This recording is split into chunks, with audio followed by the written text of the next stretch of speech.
Why do we even care about Syria? Why do we want to get engaged in an issue that involves another country and another people at a time when we have so many problems here at home? Well, it's in the national interest of the United States for Bashar al-Assad to leave. It's in our national interest for that government to fall.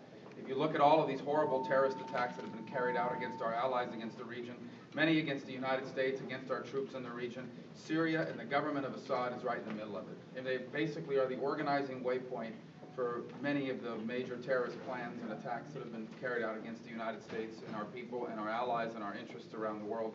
So seeing Assad leave is important from that front. Secondarily, do not underestimate the importance of the Assad regime to Iran. The fall of Assad is perhaps the most damaging sanction of all that could be imposed on Iran's nuclear ambitions.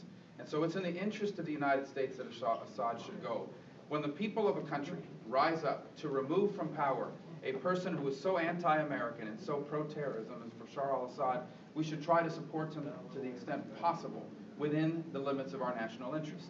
And that's why I'm so proud to be a part of this legislation, which increases the role that the United States can play while still ensuring we're not doing more than we should be doing, but that we're doing enough. And what has become a horrifying humanitarian crisis with over 70-something thousand people have been killed in this crisis, many of them just innocent civilians who were caught in the exchange or even worse, targeted by the regime, which tells you the nature of this regime. We talked about 1 million refugees that are now living in these camps in different countries. In addition to the horrible situation these refugees are facing, it's putting a strain on some of these countries as well. For example, Jordan is struggling with the weight of having to deal with all of those refugees that now find themselves within that country, and Jordan is a strategic ally of the United States of great importance.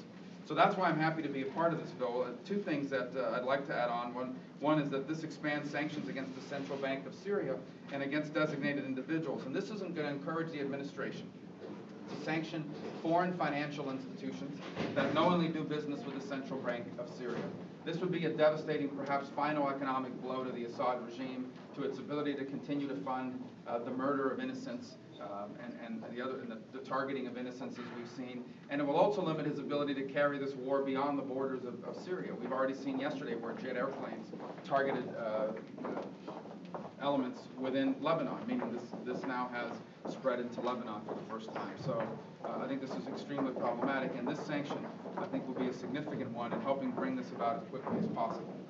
Obviously, the weapons and securing the weapons, do not underestimate the kind of weapons stockpiles that are in Syria. It's not just chemical and biological agents. They have advanced anti-aircraft weaponry, which poses a tremendous danger, especially if it falls into the hands of terrorists. My last point that I would make about all this is that this is of strategic importance to the United States because of what it says about our role in the world.